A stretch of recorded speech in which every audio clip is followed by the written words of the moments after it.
Welcome to Epic Stage Journeys and Then Some. And now, here's your host, Gavan. I know you guys can't guess where we're going today. We're going down to the Big Easy to see a friend of mine down there. We're heading to Nolens, Saints Town. And a friend of mine, I've known this young lady for, oh my God, she's like my second child. I know I've listed her as my adopted daughter. And I have, she's hanging out back there somewhere, at least if I can find her. But she was there. Where'd you go? Amy, did you leave? You may. What? No, she's right. There I was you like, are. I'm here. There you are with Anna Banana. Hi. Hey, ladies and gentlemen, Amy and Anna Bradshaw joining us this morning. Hey. How's it going? Yeah, who dat? I She's said a ham. I got some teaching to do because I said who dat, and she said who's there? Who's Who's there? All right, go see Daddy. Who dat Shut the door. back? Right? She's like, who's there? Can you go on out? Go ahead. Go shut the door. You're good. Oh yeah. Also, her new favorite toy that's not her toy coming at you. Yay, Mr. Brian Klatt. You know, I sent him the video. He got it. He replied back the other day, and he was so kind. He said, you know, thank you for the kind words. He's tired. He said it'd been 11. He said it'd been 11 days of like pretty much hell for him with everything that he had to do, and I can't imagine. Yeah. The invite has been issued. I've Yeah. asked him. Yeah. I emailed him back and I said, if you ever have time, if you could just, you know, spare, I don't care if you spare 10 minutes. I just want to introduce you, man. It would be an honor just to say, my friend is the Grand Exalted Ruler of the Elks, man. Man, I was so excited. I was so excited when I heard he was going to be Grand Exalted Ruler. And obviously there's a lot of prep that we don't know about beforehand. So it's already been pretty much declared. They just have to make it official on our at the Grand Lodge session of the Elks. So yeah, I was pretty excited when I heard it was Brian. When you sent it to me, when you texted me that said he was going to be the Grand, I was like, oh my, he's going to be the GER. I can't believe it. I know. You know, and as much as, and I told him as many times as I've been around you, you know, we'd go out and have drinks or go eat or something, but he loved the Elks. He loves the Elks. He does. He really does. That is his thing, and he's proud of it, and I'm glad for him. I'm so glad for him. Me too.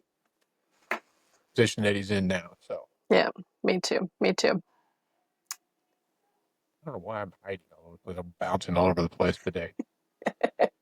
I'm one of those days already. See, I even got my Mardi Gras beads on today. I saw that. Saw the Saints hat. I see you. got my Zulu beads on. I got my she gave me this one for Christmas. So nice. I like it. But so you survived. You survived the trip. I did. I just got back and landed on Wednesday, and then Thursday night, my brother-in-law that I'd never met came into town for the weekend. So I am just now hanging out, getting a chill day. I was going to ask you, you didn't do the Essence Fest, did you? We had somebody there, but they had a lot of cuts this year, so we weren't as heavily involved as we have been in the past. From what I was seeing, that was a cluster. That was a complete and total cluster.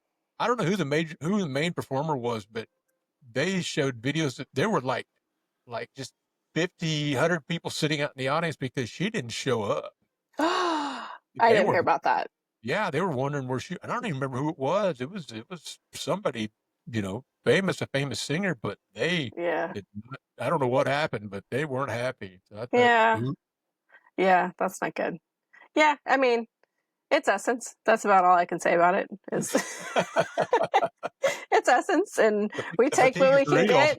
Yeah. So it is what it is. But yeah, it is. So, what it is. But I was thinking about. I want you to tell the story of the first time you ever saw me. I was going to do that. Okay, great. I was going to do that. I was going to talk about the first time I saw you. Let's do it. So I don't even remember what show we were doing. We were in New Orleans. I think it It was because, there's only a few shows for Freeman that I ended up doing college era because I was in college. What did you just say? Freeman? No? Yeah, you can say it good. I don't say it. You can say it all you want to. I work for Freeman sometimes. We, cross paths along the way. But wait, before you do that, what is the name of the company that you own? Oh, I don't own it per se yet. Broadcast and Production Service out of New Orleans, aka Broadcast. Second generation. She's daddy's girl. I am. You are. I am slowly but surely taking over, and he is more excited about it than anybody because he's one step closer to retirement. So is he getting to that point? He's ready. Yeah. That's good. Yeah. I love your parents. Your family. I can tell you this about broadcast. You guys take such good care of people. You guys always took good care of us when we were down in New Orleans. Yeah. Thank you again for bringing me to the book fest you did that year. I wasn't at my best, but I mean I do appreciate you guys bringing me down and letting me come down. Of course. It was a fun show. I had a good time seeing everybody. Of course, you never invited me back, but that's okay. Maybe we might have a spot for you later. No. You're like, no, I'm done. I just don't. I can't travel. Well, I'm sitting in this stupid wheelchair all the time. I can't go. Yeah. But I was thinking about it, and I think it might have been critical care nurses is kind of the only one that comes to mind when I think about the stage managing positions I did back then. So I don't know if that was it or not. Critical care nurses. Yeah, we were in New Orleans that year because a lot happened that year. Who got hit on the motorcycle? I don't remember. What? If you remember, what was her name? Oh, that's terrible. I can't even remember her name. She was such a sweetheart. She was one of the stagehands, and her boyfriend rode a motorcycle. He was one of my riggers. He was one of the riggers. And one night when we finished up, he left on his bike, and he was going down in front of the convention center, heading home, I guess. And one of the buses pulled out of the casino and hit him. And the only thing that saved him was that there were some nurses coming back from dinner, and they saw it happen and they rushed over. And so, you're talking critical care nurses, and, they're on it. Mm-hmm. And yes, he did lose his leg. Wow. And, but of course, then I'd heard he had passed later on, but I cannot remember his name or her name. That's horrible. She was such a sweetheart too. Because I was still in my own little world back then. I wasn't fully immersed in the AV industry in New Orleans yet, so I don't even remember that happening. So I think you got immersed when your dad threw you to me that one time. So we'll get to the story. Things are going. I know the show was that show was always crazy because things were going all the time. We had entertainers, we had this, we had that, and I really needed a backstage manager. And so I went to your dad because he was there with us working. I think your mom might have even been doing proper for it. And I really don't remember anything about the show. I went to your dad and I said, Paul, I said, can you get hold of a stage manager for me? And he thought for a minute and he goes, well, would you let my daughter do it? And I thought, it's your dad. Your dad's not going to steer me wrong. And I said, yeah, of course she can come. And he goes, well, I'll get a hold of her. And when does she need to be here? I said, tell her to be at 8 o'clock tomorrow. And we'll get set up and we'll get rolling.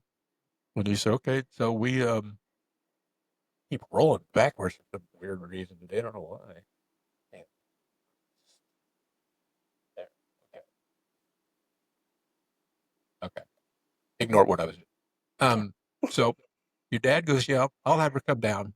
Well, 8 o'clock the next morning, about 1:45, in comes bopping this kid. She had two big ponytails coming off either side of her head. No, Yes, you no, did. I would not You had show on. up with pigtails. No way. Yes, you did. You No, did. You came did popping not. in with your sorority shirt on, and you were just. You're so And I'm full of thinking, it. what in the hell did I get myself into? You come bopping out. There's this kid, and you couldn't have been. You were probably 18 or 19. You were still in Probably. school, Yeah. and you came bopping in, and I'm like going, "What did I do?" And you know what? You took to it like a fish in water. I had never seen anything like it. I said, "This is what you're going to do." I gave you all the scripts and the run sheets, and you went with it. And you never let me down, and you hadn't let me down to this day. So I was. Well, there's that one time I let you down, but we'll talk about that. Not professionally. I just wasn't there for you when you needed me. Oh yes, yeah. I'll get you. I'll get you on that one too later on too. You butthead.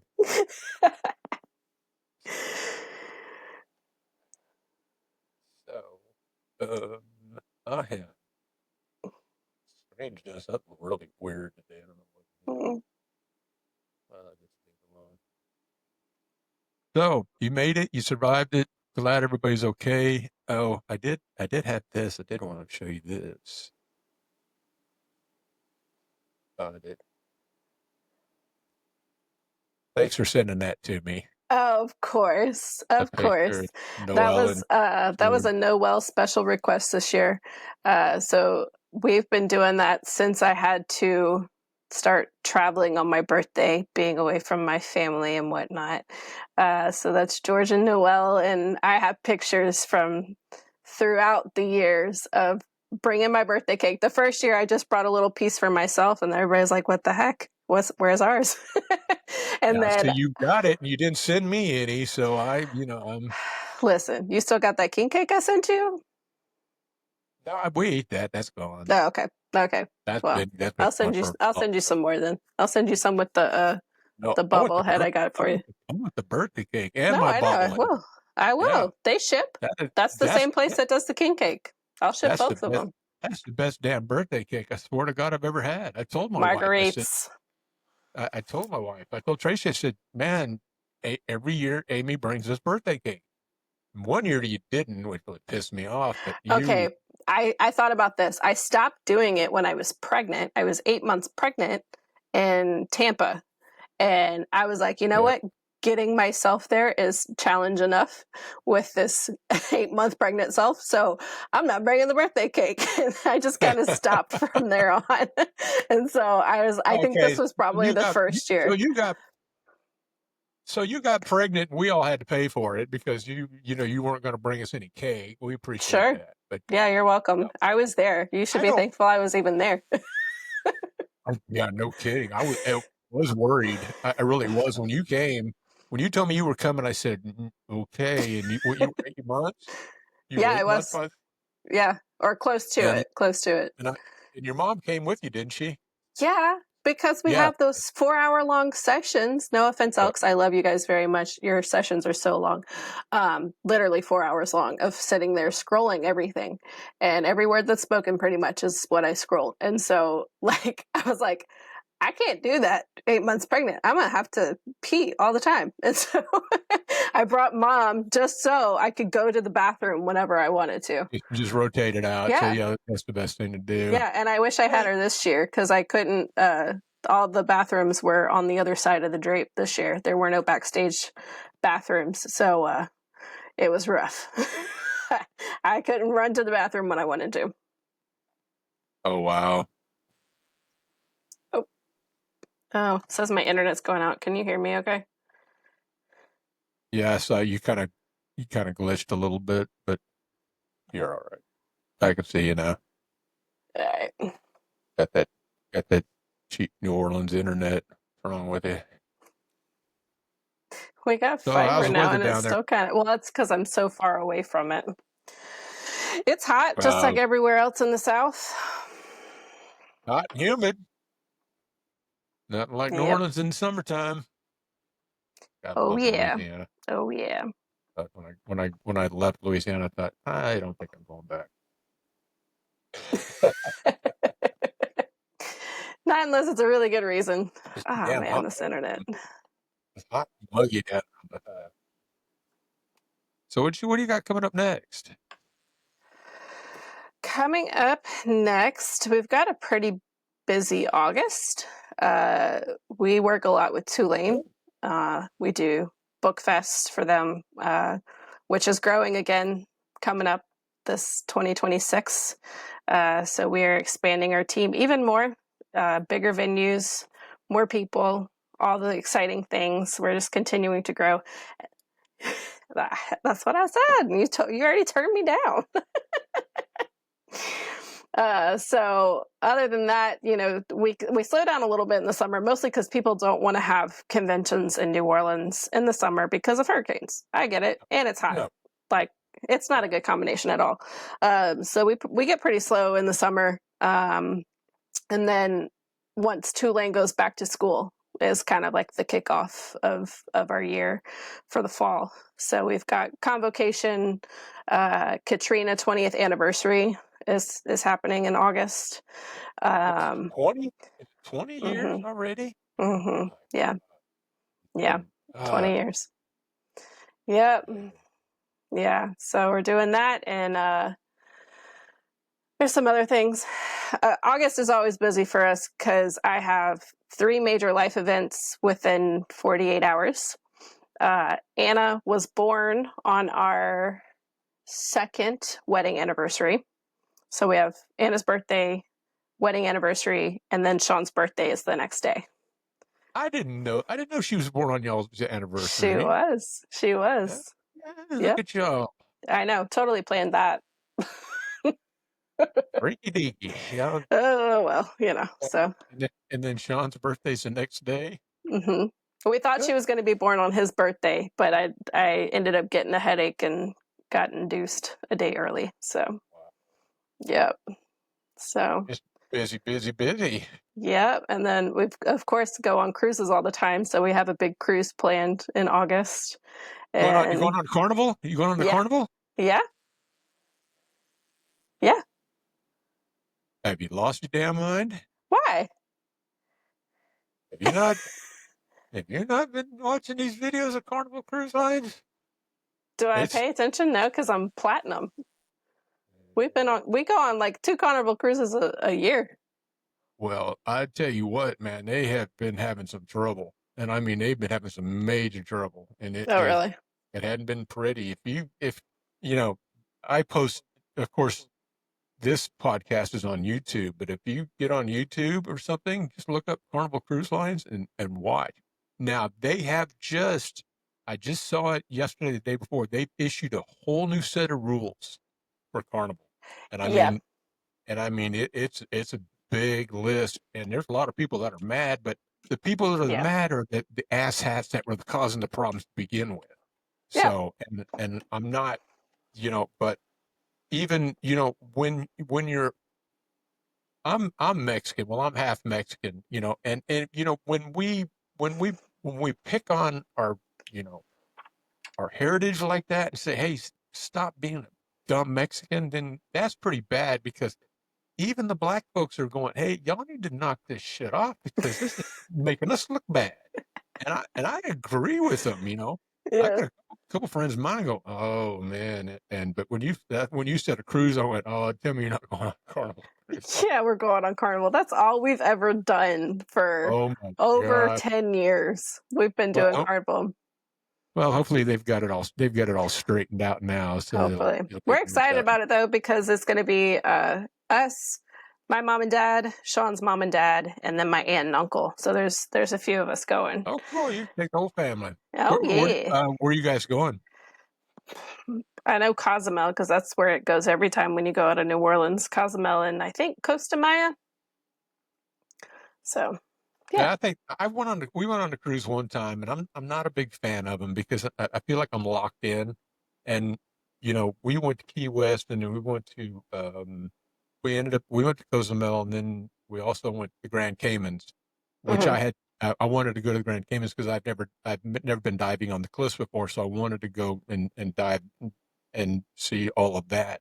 Yeah. Which luckily that day we were diving, it was murky, and I didn't get to see a whole lot, but it was just, I just wanted to say I'd been on the cliffs there, and we had a good time, but it's just the fact that I don't like that they let you off the boat and you said, you got to be back at this time. And they're not kidding when they say, if you're not on Mm-hmm. time, Oh, your yeah. ass gets left. Oh, And yeah. Yeah. it was okay, but it wasn't. The thing that really got me was that when Tracy came in one day, I think I was in there taking a nap or something. I was just laying down at him. She came in and she was all excited. And I said, what are you so excited about? She goes, do you know I can use my room key and gamble with it? And I said, knock it off. That's going on my credit card. Knock it off. It's not free money. No, she found out that, I could go to the bar with my room key. I could go eat, I could go gamble with my room key. I was like, Oh, no. I got the bill and she goes, what happened? And I said, your room key's what happened. You didn't figured any of this out? And I, It's I not just free thought, money. no. And I'm just not really a big fan of cruises. I Yeah. don't know. You guys will have a good time though. Oh, yeah. Yeah. Mom and Dad just went earlier in the winter. Dad loves cruising. He's one of those that he wants to get on a cruise ship and like never get off, because there's people who do that, if you didn't know. Yeah. You can just do back-to-back trips and just stay on. I have friends that do that. My mom and my mom and bonus dad, one year they cruised from Europe back to the United States. Yeah. And I do that. I know that they do that a couple times a year because they got to get the boats back and forth. Mm-hmm. And so they just set up and they cruised to Europe and back. Yeah. And they were on that boat for a month, I think, or a little Yeah. over close to a month. I think they Yeah. were. That's all I was like, no, No. yeah. I get about 7 days and I'm like, I'm done. I'm ready to get off. Yeah, I think we were on 7 days, and I didn't want to leave the Caymans. Well, I really didn't want to leave Key West because we were hanging out down there, and I liked Key West. It was fun. Yeah. Good place to drink. Fun place to drink. Yep. I'm heading to Jacksonville this week to see my best friend from high school that I haven't seen in 3 years. And the last time I saw her, they go down to the Keys every year because they're just like a drive down, the coast. And so we went to the Keys and did the whole fishing, doing all the beach bars and all that. So we had a good time. So I'm excited to go back to Florida in general, get a vacation. Great beach bars, that's for sure. Yep. So I'm excited about that. Y'all have a good time down there. That'll be fun. Yeah. I still hate cruises. It's fine. You don't have to like it. More room for me. You have all the room you want. You just take it. I will. Watch out for all the nut jobs out there on that damn thing. Yeah. Mess it's been. Oh, I stay away from those. I stay away from the club and the ladies' night or whatever. I don't do all that. Look, the best thing about a cruise is just that like steady rocking. It just puts you right to sleep. That's what I do on a cruise. I sleep. Really? Oh yeah. Hey, I had to ask you something about Elks this year. Was Chad there? Mm-hmm. Landry? Okay, I didn't know. I didn't hear anything from Larry. I didn't hear anything from anybody, which is fine. And I just told everybody. I said, if there's anything I can do to help, holler at me. If not, I get it. I understand. Yeah. And I know that the main woman up there, that lady, I'm not even going to say her name. She's disowned me and whatever. That's fine. If she wants to talk bad about me, whatever, she hates me. Okay, I understand. You're so dramatic. What the hell I did, I don't know. Nothing, because you're being dramatic. It's on me. So whatever. I cry myself to sleep at night sometimes because I can't. I'll send you a box of tissues with the birthday cake. Please do, yeah, because it really hurts. Over a year, she has not spoken to me, so I really just I pissed somebody off over there. Or she's just busy. But I will say this: the Grand Exalted Ruler acknowledges me. The great Brian Klatt. Yes. Big fans. He answered my email the other day, and I'm just praying that he comes on with me. I don't care if it's just for 10 minutes. I know it. I can say, hey, this is my friend. He is the Grand Exalted Ruler of the Elks now. Ta-da! Ta-da! Thanks for coming. Thanks for coming. That's all I wanted to do, because if anybody deserved it, he's the one that did it. He really did. Yeah, And he did. when you told me that, I about fell over when you said he was going to be the GER. I thought, oh my God. I sent you the video, though, that I took of him accepting the nomination on behalf of Elks for himself. Did I send you that? No, you didn't do it. Are you sure? I thought I sent it to you. You sent me something, but I couldn't get it to open. Oh, man. I'll have to email it to you if it didn't come through. It's so great. He gets up there and he's talking about, because he's still technically Grand Secretary, and they do the unanimous ballot. And so he submits it as the Grand Secretary on behalf of all Elks. And he said, he got up there and he goes, "This seems rigged, doesn't it?" I don't care if it's rigged or not. He deserves it. He does. And he was like, what did he say? And for all of those of you who said, I don't look like my bobblehead, because, it needs more of a flat top, really. Yeah, he does need to square off the video. Yeah, he needs to square it off. But anyway, he goes, "Yes, I do. I look like my bobblehead." It's great. It's fantastic. I'm so glad for him, man. I know. It was just, you just blew me away when you sent me that text. I It said he was know. going to the GER. I was like, what? I know. The one person I thought that was so great. Yep. And I'm just really hoping he has not answered the invitation yet. The invitation has been submitted, but he's probably got to check his heavy schedule. I'm not bothering him, because I know what those guys are through. Yeah. And I know that he's got a lot of traveling up. I did tell him if he gets over to where we are, because we have a lodge here in Vancouver. And I told him, if you get over here, please holler at me, because the lunch is on me. I'd love to see you and do something, but I don't know. Their schedule is so just brutal, and they just do it all the time. So and then Edgar finally retired. You told me he did. So he didn't come at all. He didn't come at all. I didn't see him. Bless his heart. Miss you, Edgar. Edgar, if you see this, man, love you, man. I always enjoyed working with you. It was really quiet with you not there. I kept missing your voice from backstage. I know, and it's like, and he's trying to be all sexy with ladies and stuff, and it's just, I miss all that. I'm telling you, I texted Scott and I said, I think it took about 10 people to replace him. I texted Scott. I was like, dude, 10 people need to take up Edgar. Was he that good at his job? And then, I'm going to tell on the Elks. I got to. They started the session on Sunday. Nobody could find the gavel. It was missing. Well, and who got the gavel of you? Edgar. Edgar was in charge of all of that stuff. And I said 10 people, and they still missed the gavel. But they found it eventually, but it was missing, obviously. I just bang your hand on the lectern and it'll be okay. Yeah, they did. So anyway, that's sorry, Alex. I had to tell on you. I can't believe Edgar's not there anymore. I know. God, Edgar's not going to be back. Jim's gone. God bless his heart. Smiley was there still. Good. Smiley was there. Yep.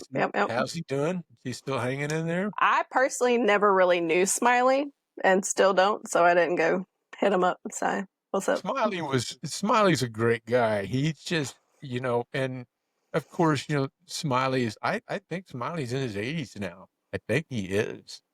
But I mean, he's still going, still getting around, and that's his truck that brings everything down every year, and all of that. And it's such good people. Yeah, they are. They're great people. I really had a good time with them. I have to say, out of all the shows that I've missed, I would say that would probably be one of them right there. Yeah.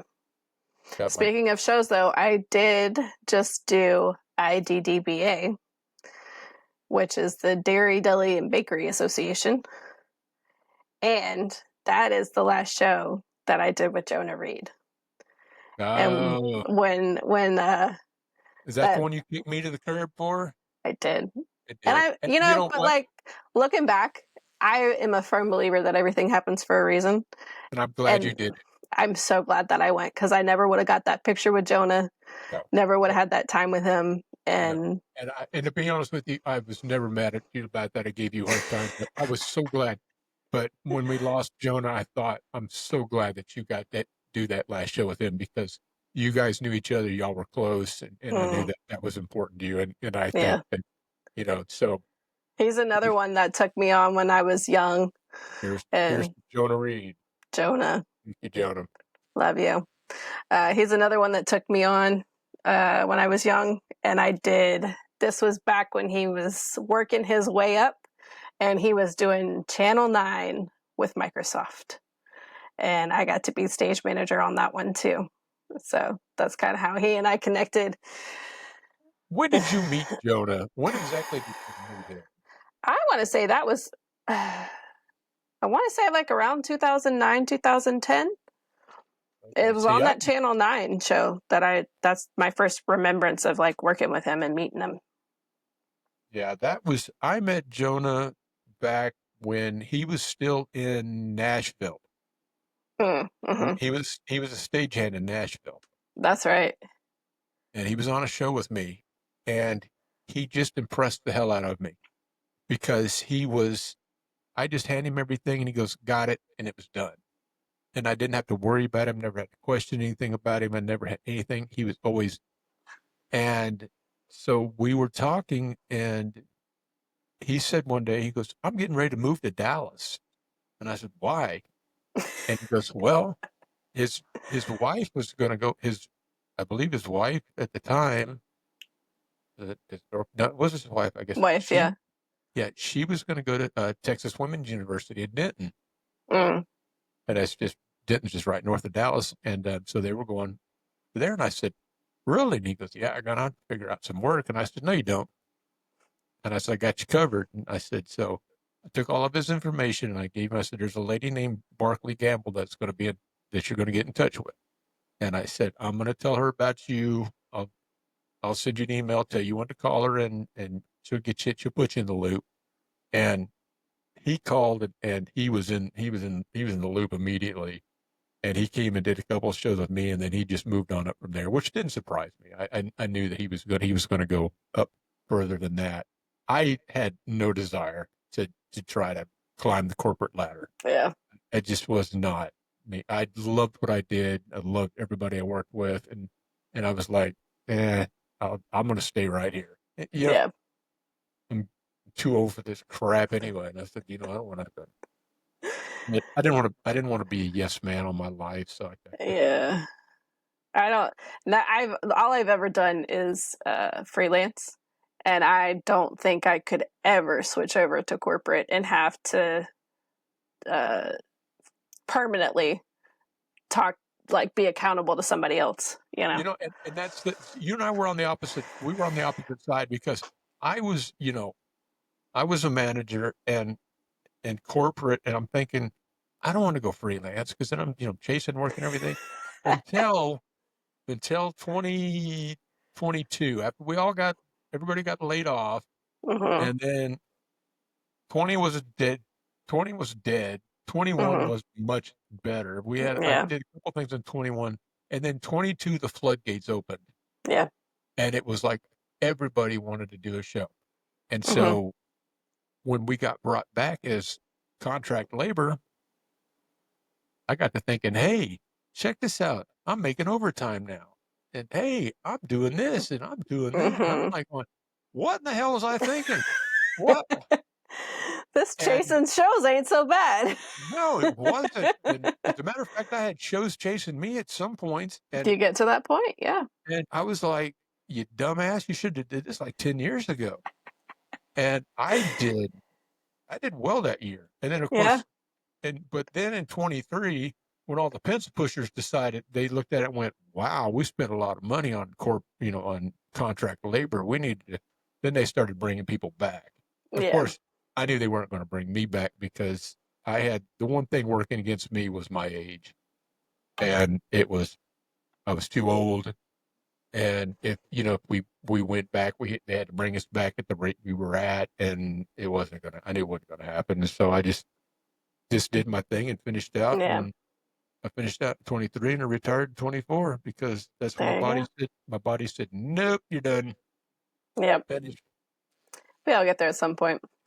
Nah, you'll be all right. I hope No. you work until you're 90. I don't. Don't wish that on me. Okay, 85. I'll give you that. Oh, okay. I don't know. I don't know. No, but I definitely had to go through a process. There was several levels that I had to personally go through coming out of COVID. One of them was the fight level. I knew nothing was the same, and I had to fight my way through it. Yep. And then I had to grieve that it was never going to be the same, too. And just like, I think about what I consider the good old days, all the relationships I had within that company, and they had come to know me, them, and it was beautiful. And I had to grieve that was never going to be a thing anymore. It wasn't, and I knew it, and I said it when it happened, when, and I call it the scamdemic. And just real quick, I don't know if I told you this, I have 2 rules on this show, and we don't talk about religion and we don't talk about politics, period, because it's too much issues. But I will say something about the scamdemic that really just kind of pissed me off, was that it shouldn't have happened, it never needed to happen, and it hurt a lot of people, and we've lost a lot of people. And you're right, it will never be the same again. I've looked at it, and even when I went back, when I went back as a contract labor, I'm looking at it going, y'all don't know what the hell you're doing. And they didn't. They had no clue. They were lost. And it was nothing like, it was amazing to be on show site and go, hey, where are those 600 truss bolts that I needed? And, oh, they're still sitting on the dock in Dallas, and I'm in New Orleans going, well, that's kind of jacked up. So, I remember that. and I even ask people, I'll see some of the people that are still with them full time, and I'll go, is the right hand know what the left hand's doing yet? And everybody says, nope. It's gotten better, and that's about all I'll say about it. But I just, I just recently realized I was going to have to grieve not only losing those relationships, not that I've like lost touch with anybody by any means, but just like the close contact, back and forth with some of the staff at the time.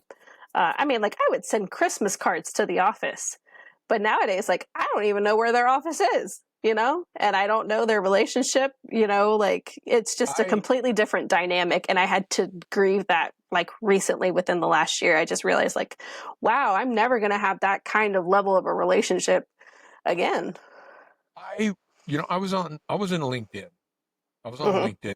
I was on LinkedIn for a long time. And when everything happened, when I retired, I just put on there that I'm done, I'm finished, because everybody put a little circle around their head, available to work, I'm vaccinated, I'm this, I'm that, yada, yada, yada. And I said, I'm not going through this shit. And I just said, I took myself off of LinkedIn. I left my page there, but I just put, I'm retired, I'm out, I'm done.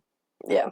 And then all of a sudden, here in the last month or so, I've been getting all these requests for people at LinkedIn.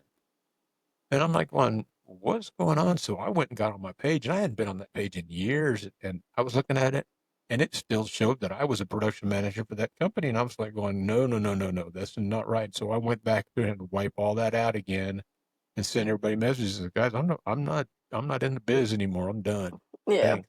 Gotta go. Yeah. And it just, it was really kind of weird. And it kind of, like, you felt, I kind of felt lost there for a little bit. I thought, oh man, I miss this again. I wasn't, and I'll say this, I do miss the business and I miss the people, but I do not miss the travel at all. That is getting on a damn airplane all the time and going Yeah. somewhere. I don't miss that at all. Yeah. That was, I was thankful for that. And, I've got a friend of mine here in the DFW area that, he just works locally now, but he does all like the playhouses, and there's all these different venues that he does and stuff. And he keeps going, well, if it worked with me, and I was like, nah. If I got back on my feet again, I might consider that, but I am not traveling anymore. Yeah. And that was the direction I was kind of headed too.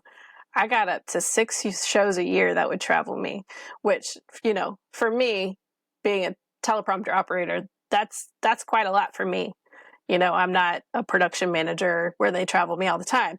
So I got up to 6 shows a year and I was like, ooh, I don't know if I like this. So, and like, I don't know, just, talking about coming out of the pandemic, there was a lot that shifted within a course of 6 months, 8 months. I had Anna in August of 2021. And then Sean was still on the pipeline at the time. So he was there for the birth. And then about 3 weeks later, he left to go back to work. So I'm like at home with this new babe, first time mom, working through that, doing all the late nights. Mom was around, but I'm the mom. I should be taking care of my own kid for most of the time. So I did. And 4 months later, he just got tired of getting jerked around. He was traveling way more than anybody else, having to move constantly. Yeah. And he was like, what do you think about me coming off the pipeline? I was like, please come home. Please come home and help me parent this baby. Anytime you get out of the damn oil field, run. Yes. Go. I mean, like, don't get me wrong. The money was nice. There is a cost to it, though. You're not with your family. You don't get any time off. When you get time off, it gets declined a lot of the time. It's just not, it's not what you think it is. The grass is not greener, So he came home in November. We were headed into our first biggest show that we have had since the pandemic. So this was fall of 21.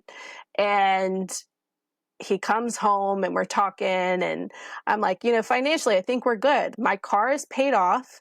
I'll drive that sucker till the wheels fall off. And for those of you who don't know me, don't ever say those words again, Amy, Thomas, and Bradshaw, because the next morning I got in my 3rd rear end accident that totaled my car again.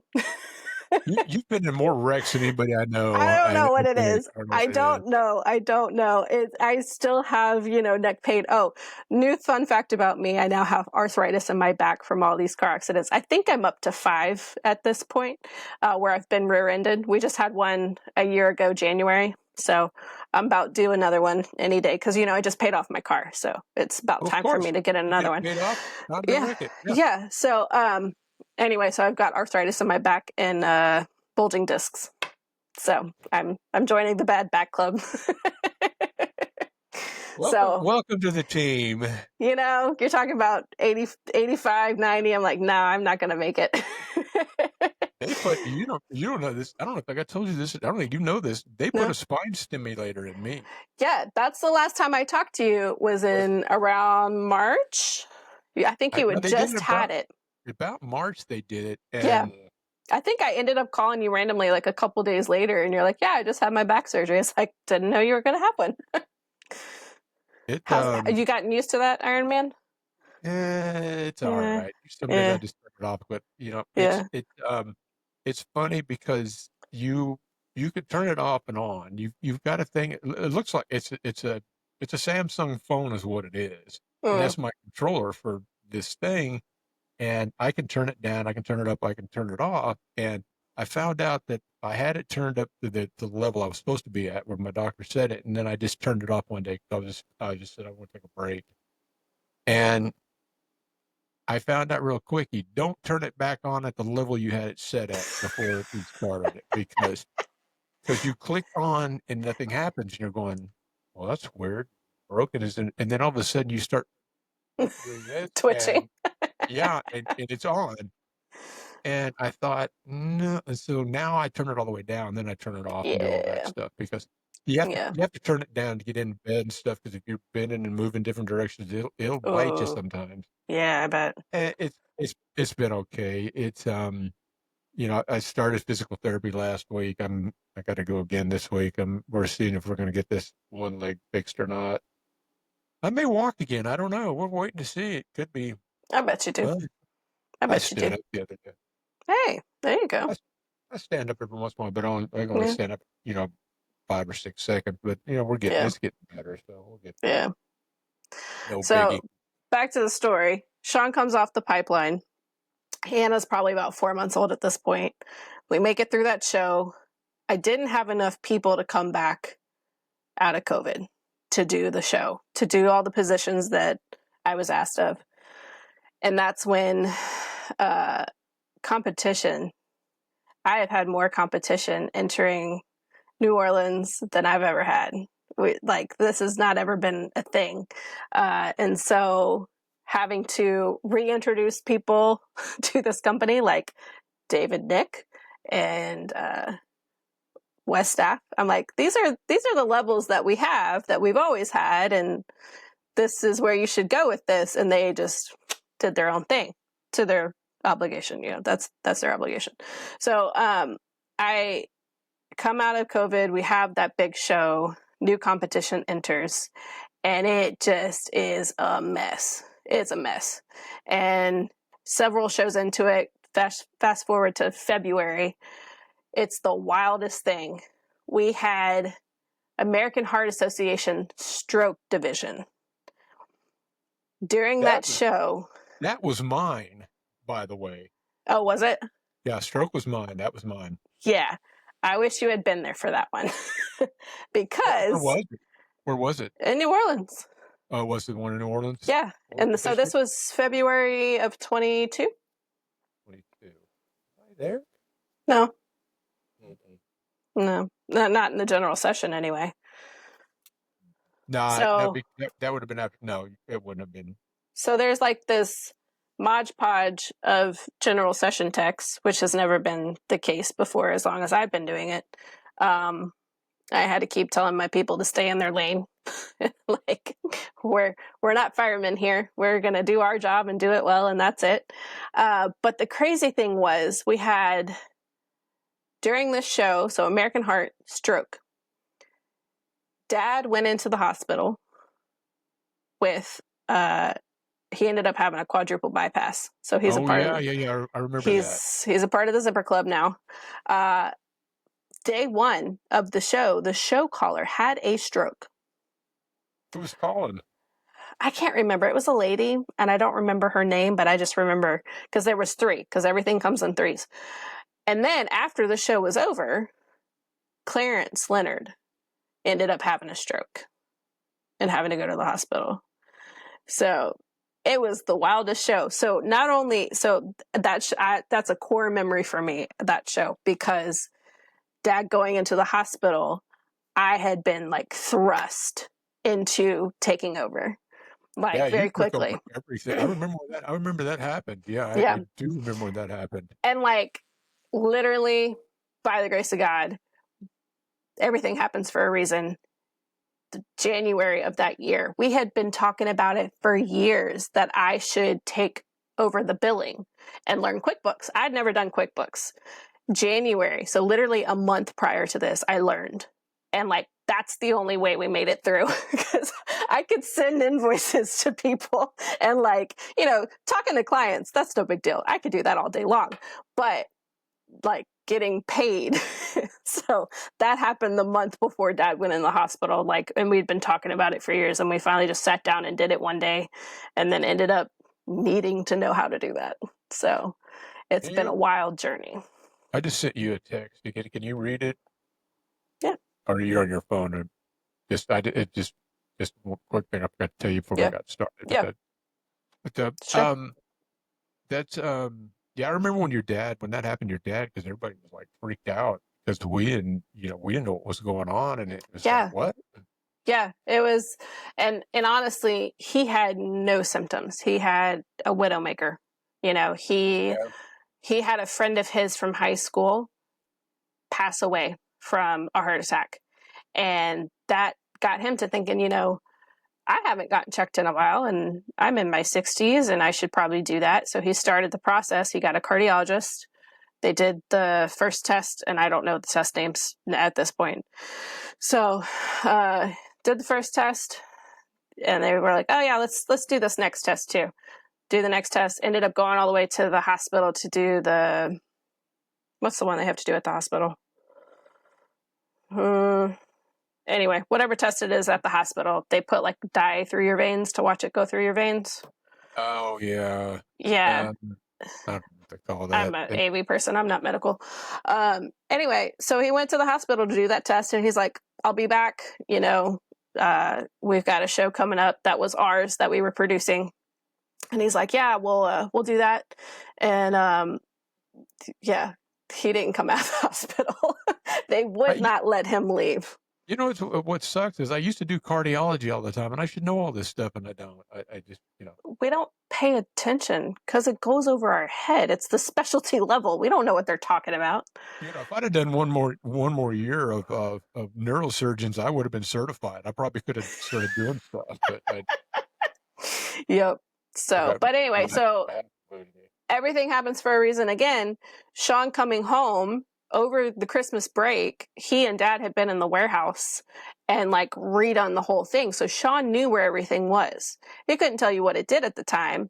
Now, today, he could tell you what it does. He's picked up very quickly. But so, you know, Sean, Dad, all he had to do was like, hey, go grab this case in this corner where we put it. And like, that's what you'll need to hand to this guy to do the show. So everything worked out great. Yeah, I was like, because Sean, and not in a bad way, but he got thrown to the sharks. He did. Honestly, he really did. So like in that time frame too. So not only am I running the company by myself, I was the only teleprompter operator left. Everybody else went and got full-time jobs during the pandemic. So I'm the only teleprompter operator running the company, interfacing with clients, and like trying to just manage it all, and being a mom, like first-time mom. Anna's still 8 months at this point. And so I got to a point, I made it till April until I went, if somebody doesn't get me out of this hole, I'm not going to come out of this hole. Like I'm not okay. I'm on the biggest brink of burnout you've ever seen in your life. And I said, y'all have got to help me. I had signed up to do, because Final Four was in New Orleans that year. And I had signed up to do at least a week, if not 10 days straight, with CBS teleprompter. Oh, God. And then I went, I can't do that. I can't do that to myself. I'm not going to make it. And so I looked at Sean and said, you want to go work for CBS? And he was like, live TV?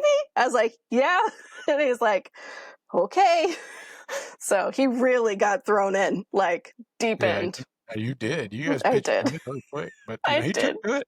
He took to it well. So, you know, you can't take that away from him. He did well. So yeah. He's hanging in there. Yeah. Poor bastard got drug into show business. He literally looked at me yesterday. He's like, you know, I'm doing this for you, right? And I was like, yeah, I do. You don't have to remind me. Thinking, you know, that oil field doesn't sound so bad. Pipeline sure sounds good, yeah. I've been watching Landman. I think I want to go back and do that again. Yep. No, my family was in the oil and gas business for years. I was like, yeah. I spent many a summers out in the fields, and when I was in high school and college doing stuff, and that was not what I wanted to do. Yeah, I did it for a short time. I don't know if you remember. I did that during the pandemic. I remember that. Yep. It's work. It was, but it was so fun because like all these terms Sean had been talking about, I finally understood. All these people he'd been talking about at work, I finally got to meet them. And so it's like I finally got to be immersed in his world, and then turn around coming out of the pandemic, he got to be immersed in mine. So we know all the same people now. It's really great. So we can talk about the people we know without being like, I don't really know who that is. You know. Well, he can stay and run the company. You can go back out on the pipeline and do that. Sure. Wow. No, he's not going to let me do that for sure. No, I'm pretty sure he wouldn't let you go do that. I don't blame him. No. The only reason he'd let me go. I may send my wife. I may let her go if she wants to go try it out. Yeah. No, I got a big picture of that happening.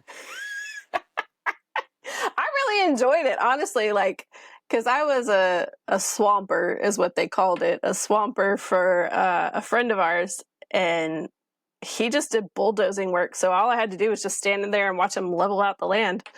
Like I didn't have to, it wasn't a backhoe where I had to watch him digging to make sure he wasn't going to hit something. Very rare occasion. So I got a good deal out of it for sure. And I even got to run the padding machine, which was like so nerve-wracking but fun at the same time.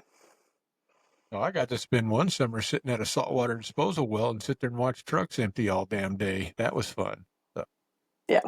Run out there and hook them up, dump them, and bring the next one in. I did that one summer. I was like, no, I'm not.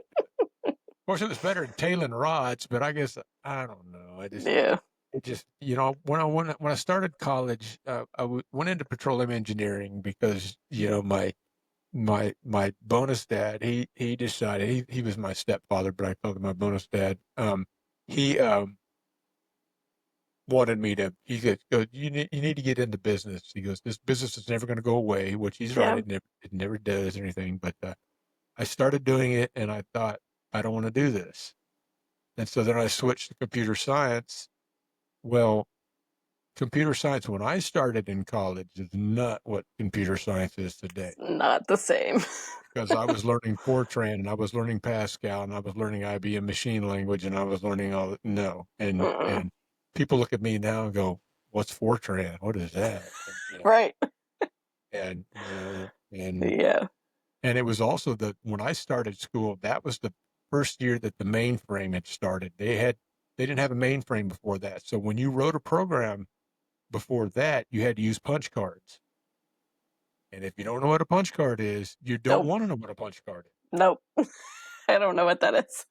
These were these long cards, and they were, I don't know, they were very like yay, but and you fed them through this machine. You would type in what program or what line you wanted it to be, and then that line got embedded on that card. And so every line of programming that you had was on a damn card. And so you could have a stack of cards like this. Oh my gosh. That sounds awful. Then you run them, and if one of them wasn't right, then it kicked everything out, and you had to start over again and find the card that was reprogram it. But I will tell you this. If you take them and you fan them out and you put a push pin in the middle of them and then fold them over, they make the coolest Christmas wreaths you've ever seen. In the dorm room, everybody had a Christmas wreath of punch cards on their door. They made great Christmas wreaths. That's all it was. After that, I decided I didn't really want to be a computer programmer, and so that's when I transferred to, because I was going to tech at the time. I was going to Louisiana Tech at the time. And, then I transferred and went to North Texas, but I went to business computer information systems, and then after that, I dropped out. I was done. Yep. And I got show business. Guess what I did? I got show business. Welcome to the dark side. Here, I'll show you the very first concert I did when I came to Dallas. I came to Dallas, and I was a production assistant. I was just a PA, is all I was. Mm-hmm. A real good friend of mine got me in the loop with a bunch of people, and he said, "Hey man," he goes, "we need extra people. Do you want to come be a PA?" And I was like, "Well, okay." And I had done some stuff at school. I was, I worked for the radio station at Tech and stuff like that. I was always in some kind of entertainment. I worked at one of the bars there at DJ and all that stuff. So I kind of understood it, but then I got thrown into it. But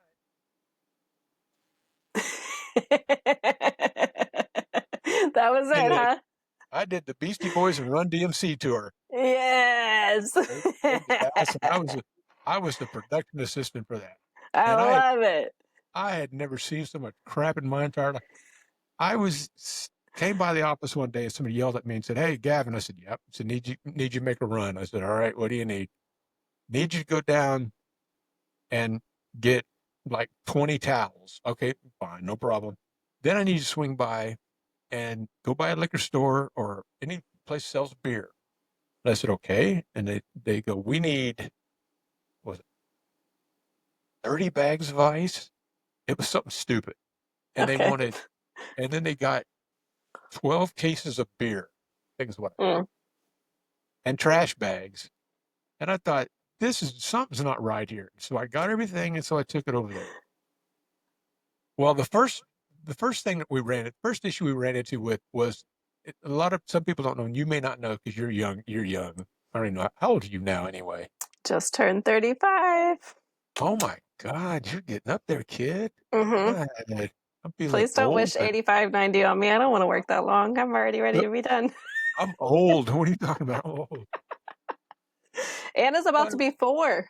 Oh my She just God. wrote her first little sentence today. She wrote out some letters. She actually wrote it herself. Good for her. I'm not ready. What It's was I okay. telling you? Oh, Yeah, sorry. So I get all this crap and I bring it back and I'm thinking, what are we getting into? So what they did was they said, okay, the Beasties had these things. They had these giant inflatable things that were like big giant penises, and they were this and they were that. Okay. Well, Dallas Police Department came by that morning and it said, "This is from the city manager," and we're all listening. They said, "Under no circumstance will any of those inflatable things be blown up during the show, and if they are, we'll shut you down." So everybody goes, "Put them back on the truck." So it was like 4 or 5 of them. So we just put them back on the truck. And so now I've got all this beer and ice and trash bags. And I said, okay, take the beer. We're going to split it up. Take 6 cases, put it on stage left, put it in the trash bag, fill it full of ice. Same thing on stage right. Take the other 6 cases, throw them in the trash bag, ice them down. And I thought, these guys are going to get drunk. They're going to, I just didn't Yeah. know what to do. So anyway, show starts. They come out. Place is going nuts. And their thing is they would go over to the trash bags that had the beer in them. And they'd grab a beer. And I thought, oh, okay, they're going to just drink beer on stage. No, they would shake it up and then they would open it up and spray it all over everybody in the crowd. Mm-mm. 12 cases of beer they did. No, absolutely not.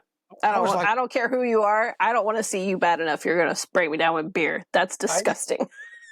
I was like, are we at a, I was like, the only thing I think would be worse would be at a Gore concert or something, where, they're dumping blood on you. And I thought, No. what a mess.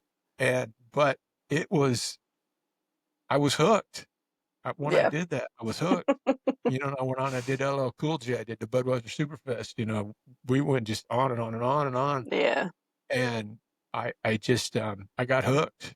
Yeah. And I was in my groove I said, I finally just decided, I said, this is where you want to be.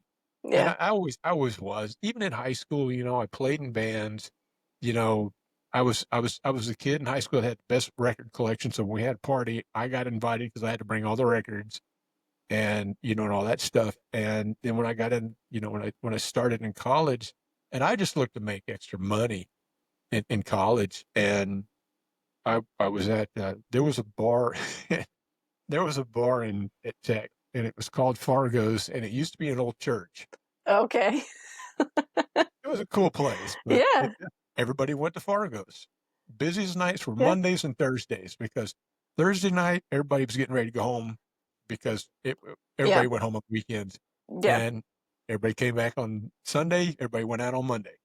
Mm-hmm. So, and I was in there one night just hanging out with some friends. No big deal. My sister was going to Tech at the time. She was getting her master's, and I was getting my bachelor's, and so she was there. I was there with her, and she was there with some friends and stuff. And so and Fargo's was like, I think 3 levels.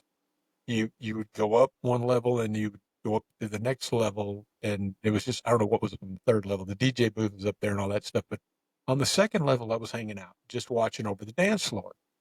And my sister was out there dancing with some friends and everything. And this guy walked over to her and they were talking. And I thought maybe she knew him or something. And then she just kind of waved him off and backed up. Well, he pushed her. And I went, I was thinking, dude, you're dancing. Well, you're dancing with the wrong person. Because my sister was not one to take crap off anybody. And I saw her. He pushed her back. She kind of stood up, and I went, no, we're not doing this. So I just jumped over the rail on the 2nd level, and I went and landed on the dance floor. And I walked over to him, and I got in between him, and I stood on his foot. And he's trying to back up, and I wasn't letting him go anywhere. And I said, is there a problem? And he said something derogatory about my sister, and I said, no. I said, that's my sister. That's my family, and you're not doing it. So here's how this is going to work. And I I'm said, surprised you didn't knock him out right there. well, I told him, I was being very polite at the time. I said, this is how this is going to work. I'm going to take my foot off of yours, and you can run like hell out the front door. If you don't, and I catch you, I said, I'm going to beat snot out of you. So you got one of 2 choices. And I took my foot off of him, and he disappeared, and he left. And I said, okay, it's over with. So then this guy came over and grabbed me. And I turned around, and it was just kind of a scrawny little guy. Well, it turned out he was one of the managers. And he said, hey. And I said, yeah. And he goes, can I talk to you over here? And I thought, well, I'm going to get kicked out. Yeah. I'm done. And I said, yeah. So we went over there, and he introduced himself. And he goes, and I'm waiting for him to go, you got to go. And he goes, you want a job? He saw bouncer potential in you. And I thought, what's it pay? Well, it didn't pay anything, like $5, $4 or $5 an hour back then. This is back in what? Yeah. 80, whatever, 83, 84. Yeah. I'm dating myself. That's okay. And so I said, yeah, I'll do it. So they put me at the front door, and I sat in a chair at the front door. I found out really quick that girls like to be let in the bar for free. Yeah. So they would come up, hey, Gavin, hey, girl, what's going on? Go on in. Don't worry about it. Come on in. Come on in. And so then we were shorthanded at one time. They threw me back behind the bar one time. And we were just a beer bar. That's all we served was beer and no hard liquor at all. So we were just slinging beer all night. So they put me back behind the bar at one time. And I started doing that. Then I found out, you know what? Girls like it when you give them free beer. This was, I mean, I thought, how could this get any better? Yeah. So then the owner comes up to me one night. He goes, Gavin, we got a problem. And I was like, I don't know why everybody always came to me with problems. But he goes, we've got a problem. And I said, well, what's up? He goes, well, the DJ called. He's not coming in. I was like, okay. He goes, you work at the radio station. And I said, yeah. And he goes, you're going to have to DJ tonight. And I was like, whoa, whoa, whoa, whoa. I said, I've never DJed in a club before. I do radio. I don't know. Well, he goes, you're going to learn. So I got up there and started playing music. You know what I found out? Girls like DJs. They like to come to the DJ booth. And I thought, damn, this is just getting better all the time. And that's where I got into the mess. And then when I transferred to Dallas, when I transferred over to DFW area, started going to North Texas, I was looking for stuff to do to work. And my ex-brother-in-law, well, he's ex-brother-in-law now, but my brother-in-law at the time was here. And he was DJing private parties. And he goes, dude, I'll get you with this group. You can come with us and you can come do private parties. And so I said, okay, I'll do that, and made extra money. And it was a weekend. It was good money. So I thought it was pretty cool. And so started doing that. And then somebody came to me one day and said, you want to come DJ at a club? And I thought, yeah, I guess I could. And he goes, well, make me a demo tape and send it to me. And guy's name is Mark, and I cannot remember his last name. Saved my life, but sent him a demo tape, and he said, "Come on down." The company had like 2 or 3 clubs at the time, and he was at the main one. He goes, "Come on down. I'm gonna throw you in the mix just for a couple songs and see how you do." And so he did it, and he put me to work, and that's where all hell broke loose and I got started. And then I found out when I was working in Dallas as a DJ. The girls like to go in the DJ booth. It's amazing. Imagine that. It's amazing what girls like to do. It just cracked me up. Yeah. And I got into that. I got in that business for a while, and I was a club DJ for a long time. And then they moved me into management, and then it all just went down from there. But yeah. I did, I was in and out of that business, running. I had live music venues. There was a venue in Arlington, mid-cities here in Dallas, in Fort Worth, and it was called Cowboys. And we opened that in 94. Mm-hmm. And that was about the time when all the dance clubs were drying up and country was blowing up. That's when Garth Brooks came. Yeah. And that's when, and it all started blowing up. And so we had to jump ship, and we had to learn country real quick. Mm-hmm. And I did. And I got into the Cowboys, and this place was months. I think our capacity was 5,000. So we did concerts there all the time. I can't tell you. I look at the walls and all the people that are on the walls and stuff, all the people we worked with over the years, concerts and stuff. You know, there's Toby Keith, there's Charlie, there's Willie Nelson, there's all these people. Yeah. But it was that was when it really got its hooks. I mean, I said, I love doing this. I love doing live music. It was just fun. And then when all that dried up, and I decided that I was done with that, and then a friend of mine who's a lighting designer was working for a company. He says, "Hey, they're looking for people to come. You know, they're looking for like management type people. Do you want to interested?" And I said, "Yeah, I'll come try it out." And that's when I got on the other side. Then I got on the other side, the corporate side, and I went to work for the Russians. Jesus, that was I will say this. I will say the name of this company. It was called Intellicon. Yep. And you know it, don't you? Mm-hmm. Sure do. And I didn't know anything about this. Somebody told me when I went to work for them. My buddy Dale goes, "Oh, these guys are great. They're Russians, they're this and they're that, yeah. And I said, "Okay, fine, whatever." So I went to work for them, and it was okay, but it was very loosely run. It was like, you never knew when the screws were going to just fall out and everybody's hell. Yeah. And then, and I did, but somebody told me, I told them who I was working for, and they go, "Man, no, that was a bad idea." And I was, "What do you mean?" And he goes, "They're hated across the United States." And I didn't, and I kind of went, that's a little dramatic, until I got out on the road, and they were hated across the United States. They were hated from New York to San Francisco. They were hated. And I never, out of all the shows that I did for them, I never did a repeat show for any of the clients ever. I had some of my clients with this other company. I've had them for 8, 10 years, 14 years. I had a lot of the same clients. With them, you were one and done. They never got asked back again. And then when I went to work for the other company that I was with, I'd found out that the two Russian goofballs had worked for them before they had gone and started their own company. And so everything that they were doing when I went to this other company, I was like going, wait a minute. I know this. I know all of the inventory. I know the inventory programs. I know all of this, all that. And I said, what? And then they found out they used to work with them as they just kind of stole all their ideas and just took them with them. So when I went to the other company, I went, I know all your stuff already. Yeah. So I figured this all out. So yeah. That made it kind of easy. Yeah. But they were still a couple of shitheads. So I kind of hated that. And they're still around somewhere, but yeah. Versus me, I grew up backstage, like wrapping cables and taking naps under the tech table. Yeah. I've done that. Like we were on the road for radio television association, or RTNDA, something like that. During 9/11, we were in Nashville.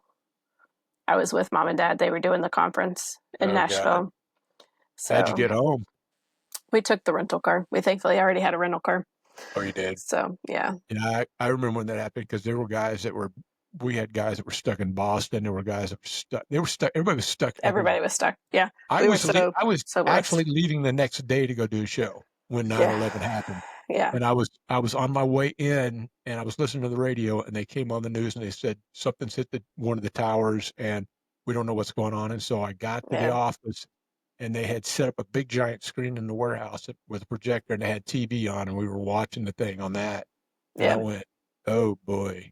And after that, it just, they shut all flights down, everything. And there were guys stuck everywhere. My trucks, they called back. They just called up, said, turn around and come back. Yep. Anybody that had just left, they called them all back. They shut all the shows down. Everybody was coming home. Yeah. And it was almost like the scamdemic, but it wasn't. It was, what happened was, after 9/11, I had to go to New York to do a thing for Zurich insurance. I think that's what it was. and it was in New York. And so we had we hadn't been flying very long, and so we flew out there and got checked and everything. Well, the next morning we jumped on the subway and we just take it down to a couple stops, and we got out, and that's where Zurich was. And we got there, and we were all looking at each other, and it's like, what's on fire? What's burning? What is that? And there was a guy that's sitting next to me. That's the towers. They're still burning underground. And I went, do what? He goes, they're still burning. And I said, are we close? And he goes, they're just right down the street. So we walked up out of the subway, came up, and you could look down the streets, and there they were right there. Wow. And it was like somebody kicked you right in the chest, and you go, oh my God, that's it. And so, it really surprised me that they would even let us, Yeah.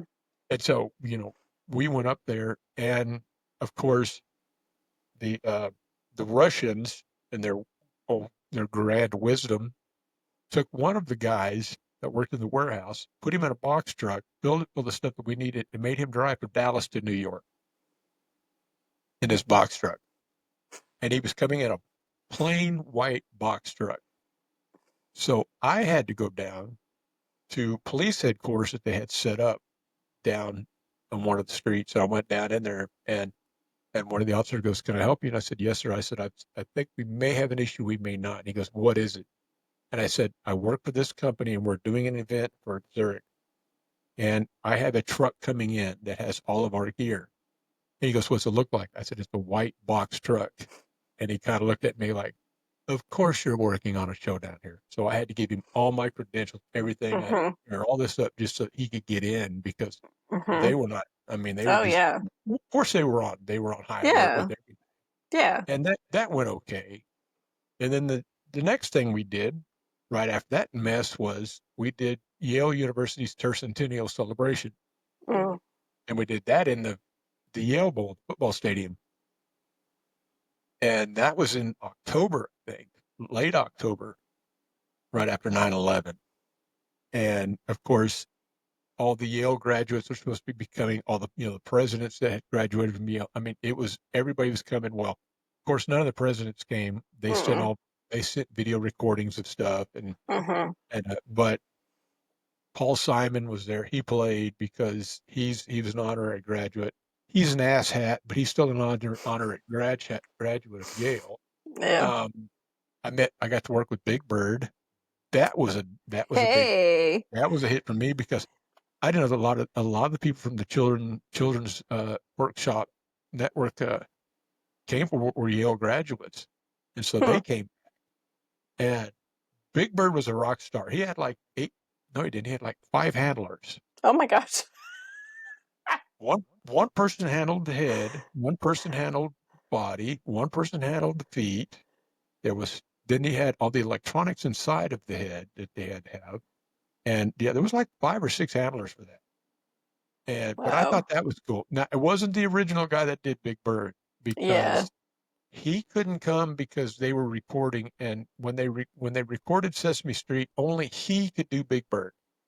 His backup would go out and do the on-site stuff that they needed if he was recording it. But I swear to God, this guy was tall. He sounded just like, he started talking like Big Bird, and about fell over. I was like, oh my God. And I got him all dressed up. So I thought that was kind of cool. But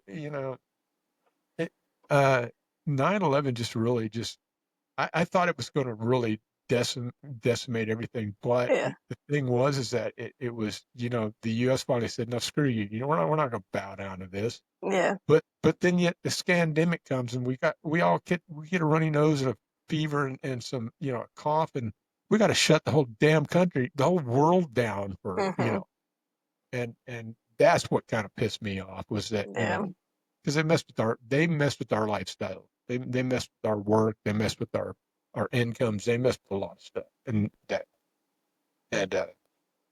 yes, I'm vaccinated. So just remember that. Just keep that with you. Of course.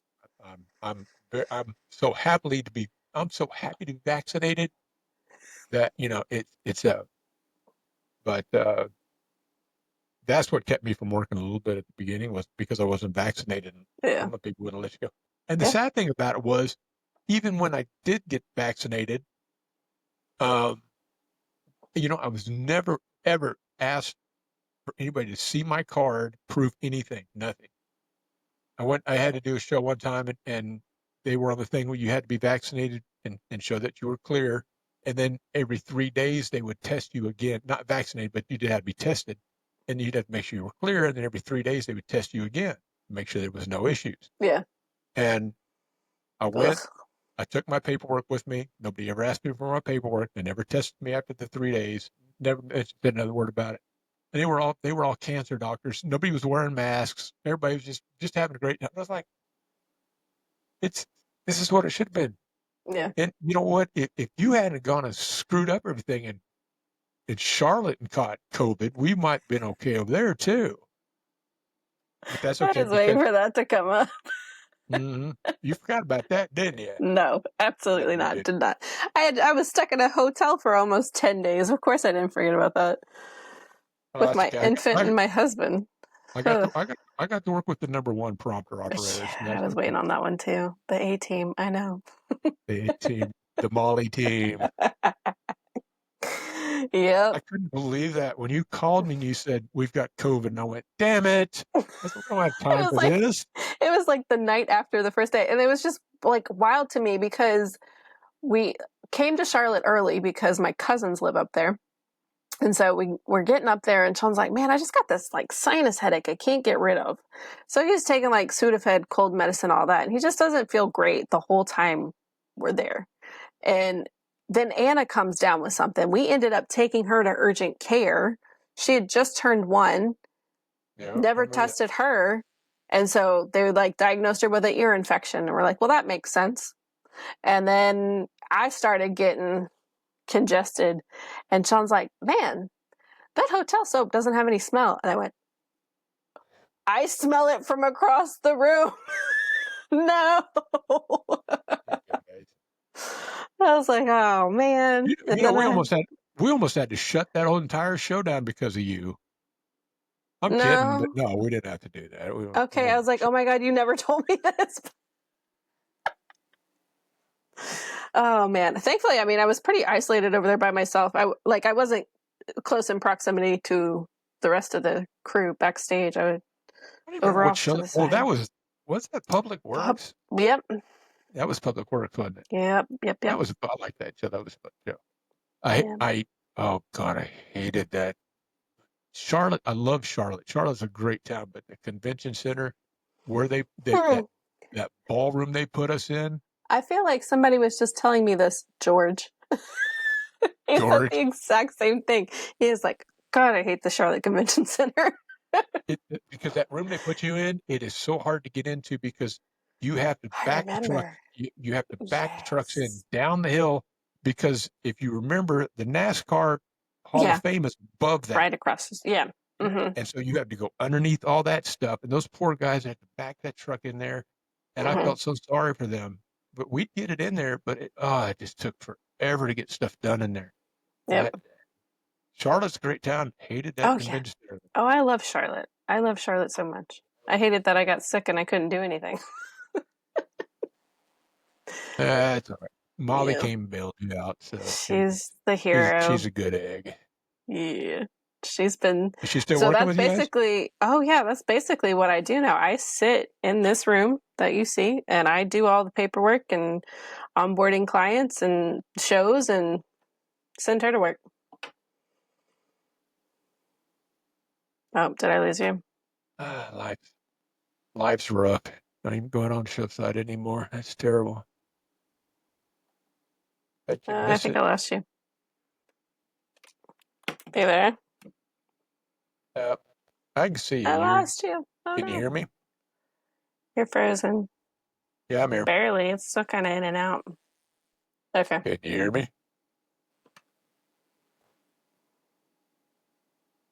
It'll come back. It'll come back in a minute. It does that off and on sometimes. Once I re-edit it, it'll take all that out. You'll never even see it. Okay. Good. So you're locked, but I can hear you punching around over there. So There you are. But I yeah, see you now. yeah, Charlotte was fun. It didn't that convention center. It's kind of like going to the convention center, Yeah. going to that one ballroom in Denver. Oh my God, that place sucks too. I don't That think where I've you have ever to. done a show in Denver. There's that one ballroom is you have to. The way you have to back in is it's almost like going to Charlotte, but it's those poor truck drivers. Those guys just that getting into that dock is just horrible for them, and it's hard on them. Mm-hmm. I always hated that one too. The rest of it was okay, but it's just those two rooms, that one in Charlotte and one in Denver. You just did not want to be in those. They suck. Yeah. Yeah.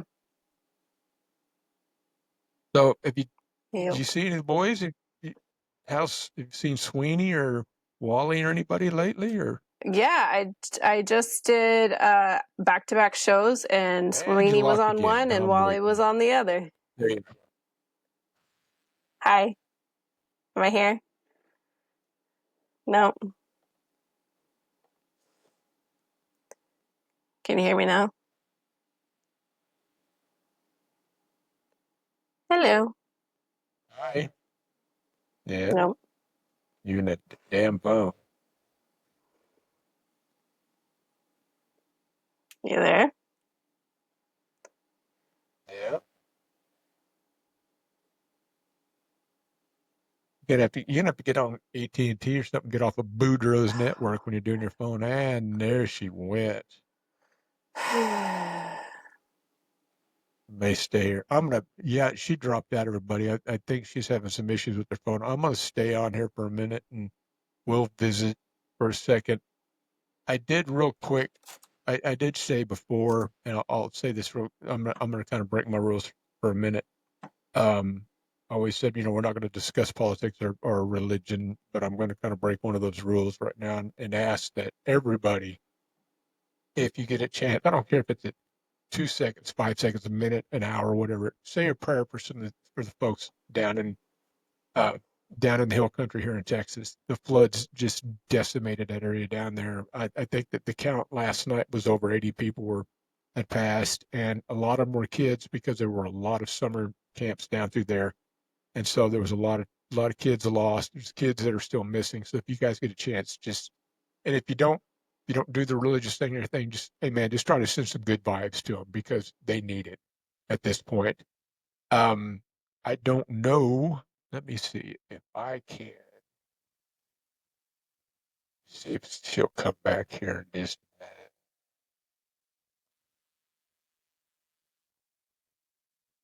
minute. There,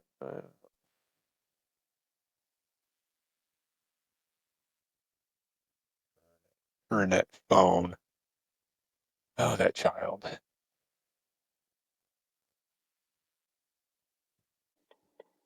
I'm back.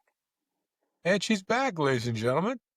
I'm Hey, we know how to back. handle all It's this like you technical never stuff. left. We're You professionals. think you think you know some technical stuff, but you don't. You just, what's wrong with you? I know teleprompter technical stuff. That's about the extent of it. I don't do webcast podcast stuff.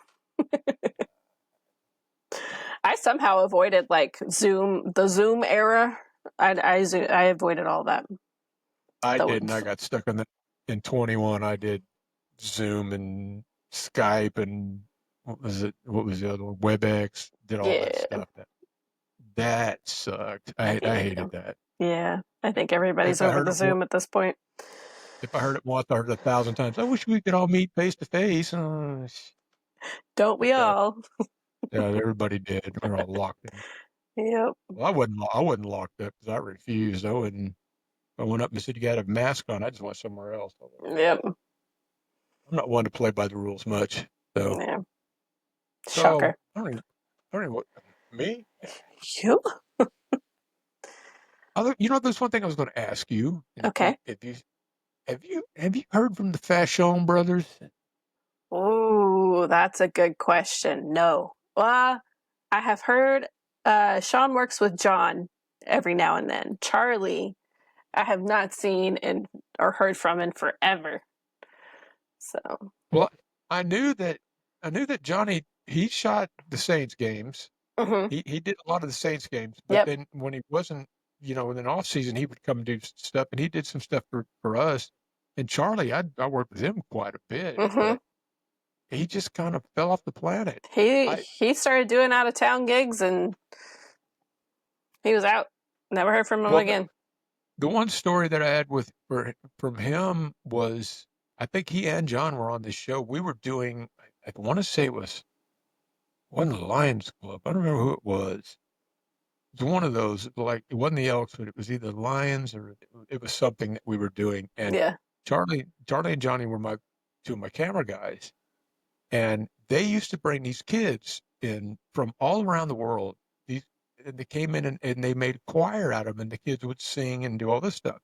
And, they came from Germany, they kids from Ireland, England, and they were from all over the place. And I used to have fun with them because when they would practice, I would be off on the wings on the side, and I'd be looking around and I'd be talking to them. And they'd be singing. I'd yell at one kid. I say, "Hey, you're flat. Hey, hey, hey," and I would just be messing with them. Yeah. And they would all just have fun. They would all laugh. And their director, this guy, he was strangle him. He was a total asshat. He treated these kids just like crap. He would yell at him. He was yelling at him, straighten up. Yeah. He was like drill sergeant almost. And that's why I'd be over the wings, and I'd just be making them crack up, just to piss him off. Yeah. And one day during rehearsal, one of the young girls, she could have been maybe 15 or 16, poor thing, and she fell off the stage. And that stage, we were on a 48, and the back ramps and everything. This stage was huge. Well, it was a Kenny Hunt design, so that tells you right there. Love him, but man, he could design some stuff. But this thing was huge, and the little girl fell off the stage. So she went to the hospital. They let her come back. I think she broke her ankle or something, and so she was in a wheelchair. Yeah. And their director was not kind of wanting her to be in the choir. And all these kids had sponsors, like families that sponsored. And so they think they got it worked out. So he was mad that she was going to be in the choir still. So he addressed her, every time he addressed her, she was the little wheelchair girl. Now, at the time, my bonus dad was paralyzed. He was in a wheelchair.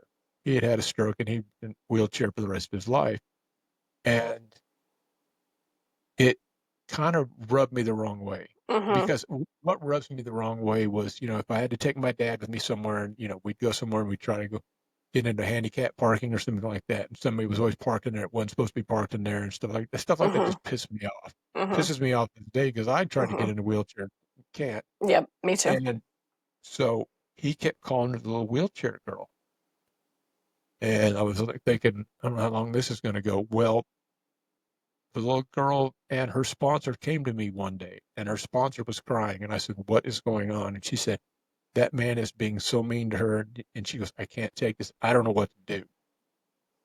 And I said, "You take her." And I believe the little girl's name was, her name was Olga. And I told her, I said, "You go take her, and you go do what you got to do. I got this handled." And I went down, and Charlie came to me first, and he goes, "Hey, Gavin." I said, "Hey, man." He goes, "I don't like that guy. I don't like that guy that's leading those kids." And I said, "I don't like him either." And he said, "If he don't knock it off," he said, "we're going to take him out back." We're going to let John handle it. He goes, and Charlie goes, "We're going to take him out back." And Johnny was there, and one of the other camera guys was there, and he goes, "Yeah, we'll handle it." And I was like, "No, guys, don't feed him to the Gators yet. I'm going to go talk to him." And so I walked up to him, and he was in the middle of a bunch of all these people, and and I said, "Can I talk to you for just a minute?" And he said, "Yeah." And I pulled him about 6 steps out. And I said, "If you," and I looked him dead in the eye. I like to look you in the eye because I want you to know that I'm serious when I look you in the eye. And I said, "If I hear you call her little wheelchair girl one more time," I said, "you and I have a huge problem."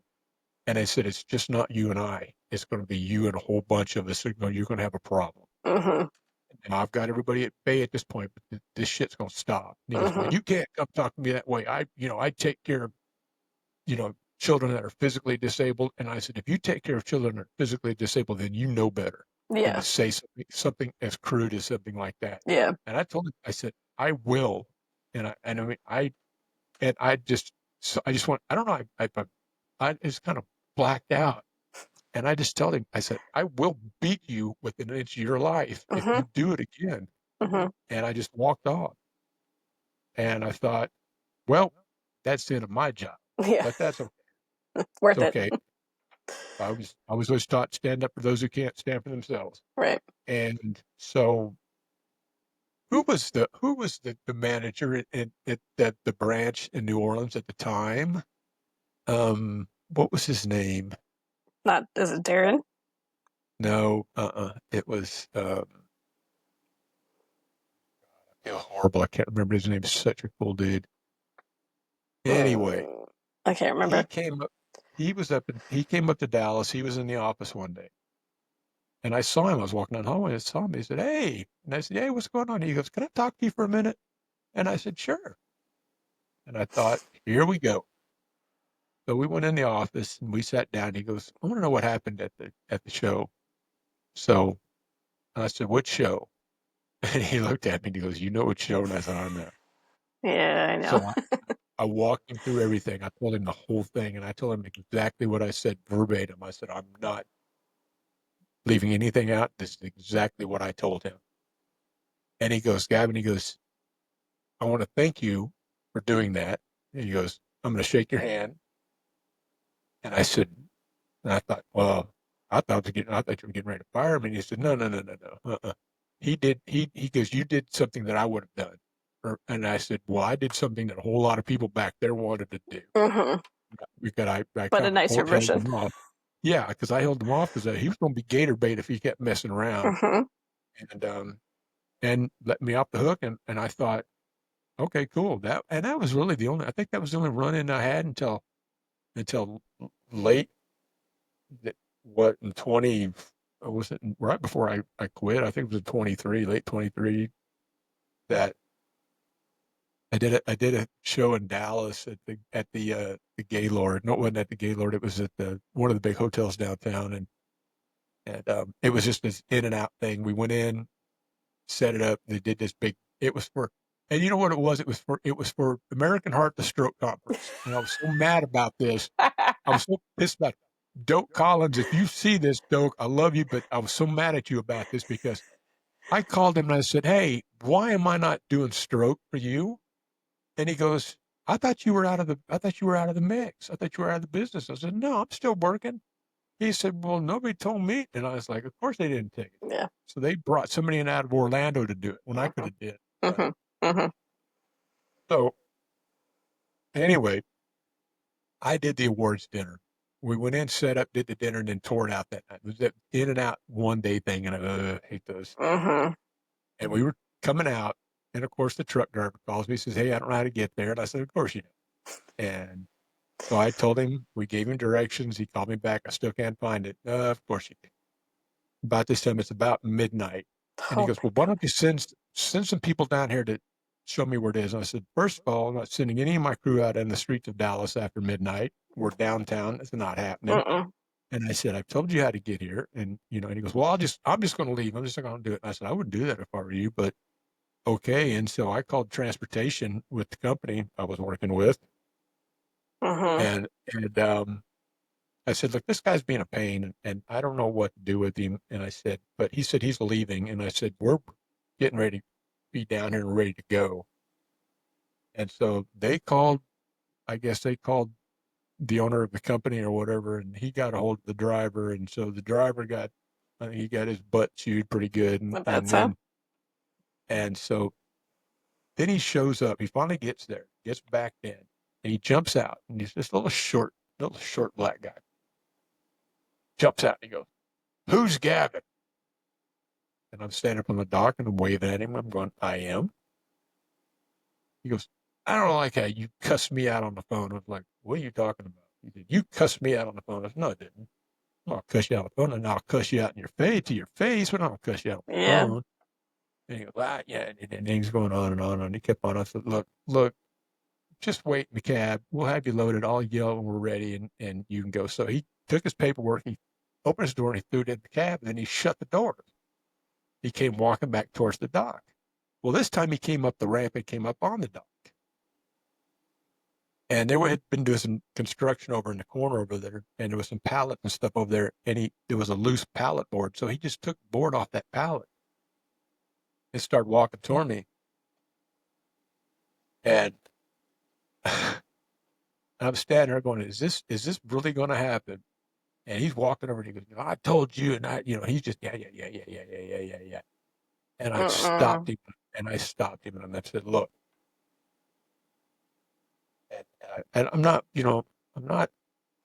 I'm just me, but I said, I'm 6'6", and I'm at 260 pounds, and I'm tired, and I'm really irritated right now. And I said, if you take one more step with that board, I said, you're going to go home looking like a popsicle. And I said, I promise you that. And I said, so you take it for whatever it's worth. And he goes, well, and I said, you can run with it if you want to. You don't have to run with it. I don't care. And he put it down. He went and got back in his truck, and we got him loaded up. And then I had somebody else lock him up and make him leave. I didn't even want to talk to him anymore. And after that, I was pretty much, I was getting to the point where I was done. Yeah. I was really done after Denver when we did, I think it was True Value Hardware we did. And Darius Rucker played that night. And it was one of those, we set up the day before. They came in, started general session like 7 a.m. and did 45 minutes of that, and then nothing else until we scraped, we struck the stage, reset it for Rucker. He played that night, and we tore it out and left. Yep. That was 23 and a half hours of pure hell. And after that, I was about done. My body said, you're about done. Yep. I called it after that. Yep. So the banana's getting bigger. Yeah. And a banana. And a banana. Can't believe she's got so big. She's about to be 4. She's so tall, too. She's really tall for her age. Is she? Oh, yeah. Like, I mean, if she were to walk back in here, she's up to here. Like when I'm sitting down, but up when I'm standing up, she comes up past my hip. We played basketball. Something. I tell her to get out there and learn how to shoot those threes. like OCC does. Man, she can throw them down. Yep. I like Caitlin Clark. Yep. I call her, she's the new white chocolate. That's what I call her. There was a guy years ago played in NBA. They called him White Chocolate. He was so badass, but she is so badass. And I thought she's the new White Chocolate. Yeah. But yeah, kid, we've been on for a while. Yeah.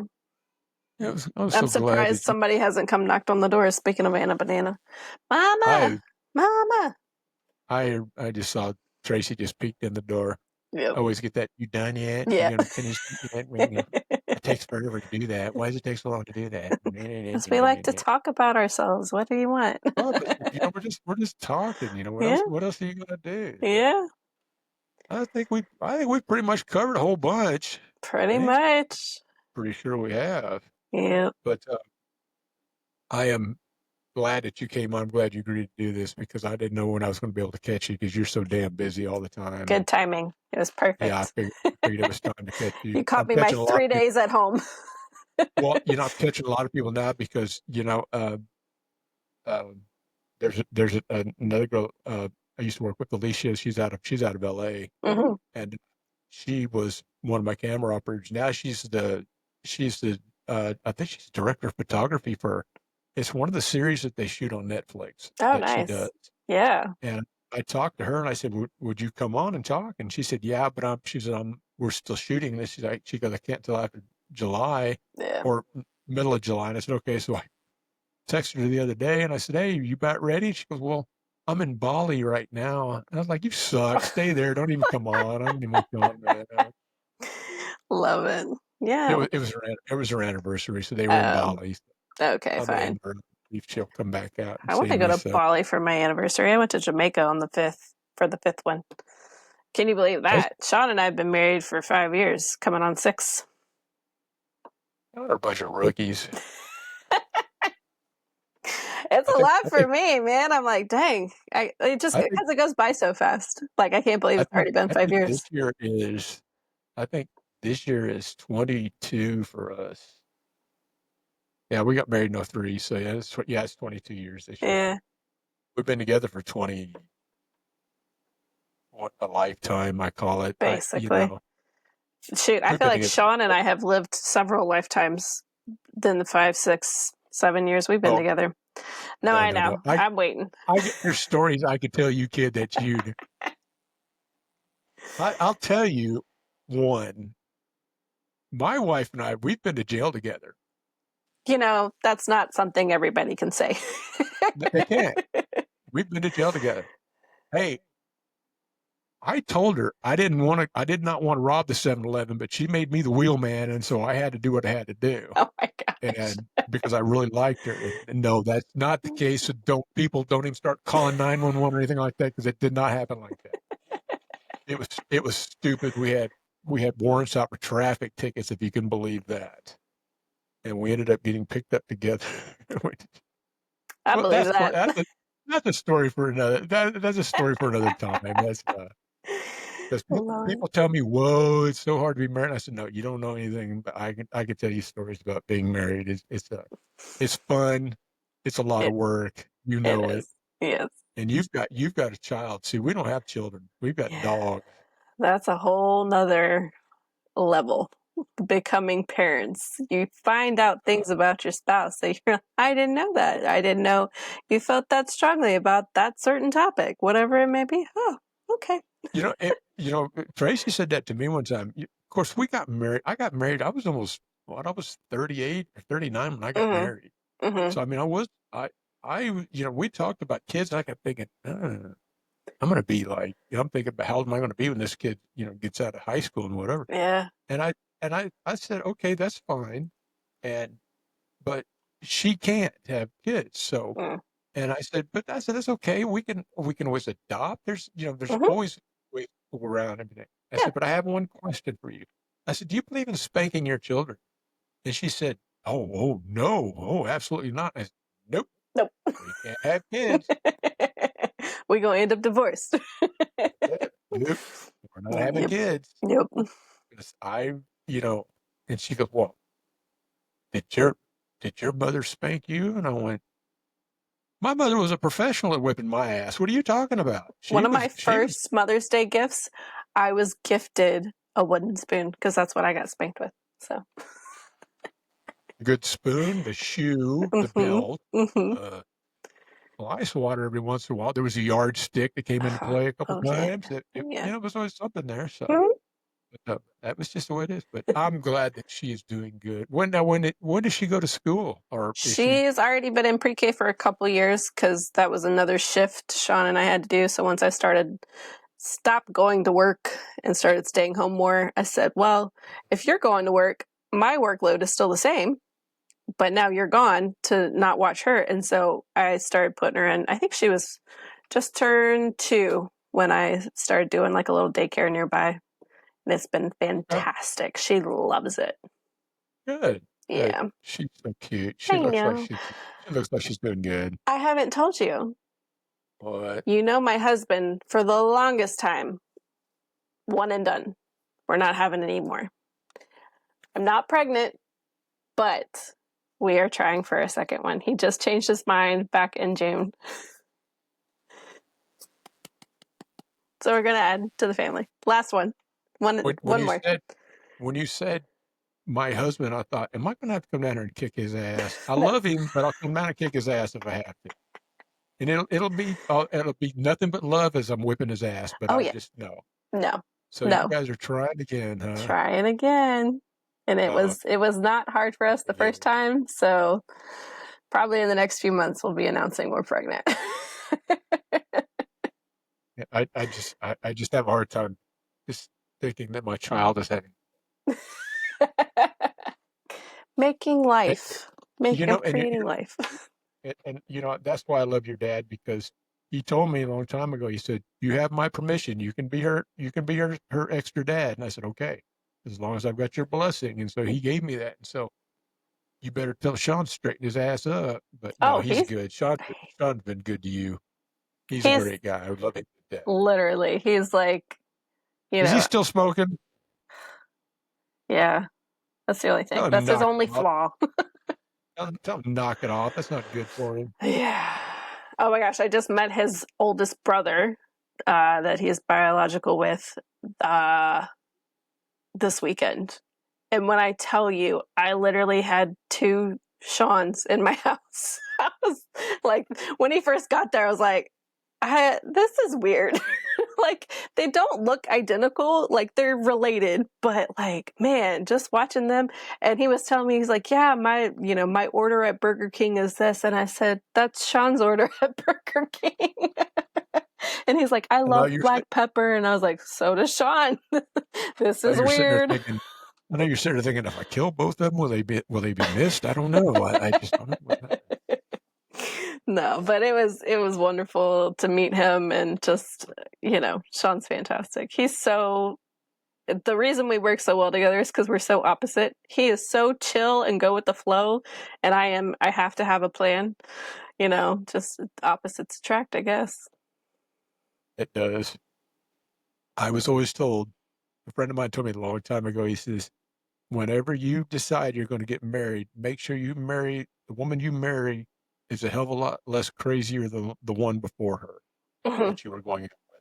Yep. And I hit gold because the girl that I dated before my wife, she was, and I know everybody, I've said it 100 times, she was batshit crazy. And I mean, she was nuts. Yeah. And I thought, what are you doing? And I don't know what the hell it was. I don't know if I was having a moment in my life or something and everything. And I just stopped going out with her. And then it wasn't much longer, and I met Tracy, and that's a whole different story for another time too, because that. But we started going out, and now we've been together for like 27 years now, I think. Yeah. Going on 30. Well, you know how Sean and I met. Yes, I do. My cousin's funeral. I know. Like, it's literally. It wasn't. Well, you look at it. I look at it as this for you, that. Yeah. It was a day of sorrow, but it was also a day of happiness because of what you did. You guys met each other. Yeah. So, it wasn't lost. It's always you're always sad to see somebody go. Yeah. But they don't always really leave. They're always there. Yeah. But you kind of can push it off to say, you know what, you passing away is what introduced us. So you can thank him for that. Yep. Every day, thank him for it. Just say thanks for that. Yep. I swear he handpicked Anna because he used to have red hair, and my family, like, we don't have red hair. He was the only one. And so Anna's got like a little bit of red hair tint. So I always like when the light hits it just right, you can see the little red tint, and I'm like, oh, there's Matthew. the banana. Yep. I love her to death. Yep. So I'll keep you posted on the second one. I'll let you know when it's official. Please do. Yeah, because then we'll have to have you come back on and make the official announcement to everybody. I sure will. Amy's knocked up again. What? Hey. Last time. One more. I only wanted 2 because I'm an only child. He's one of 4, so we're meeting in the middle. We're gonna That's do right. 2. You're by yourself. That's right. Well, kid, we're about at the witching hour, I think. Right. Yeah, right. I'm pushing 2 already. But first of all, you make sure you give my love to your parents. I sure will. Mom and dad. God, they were so good to me.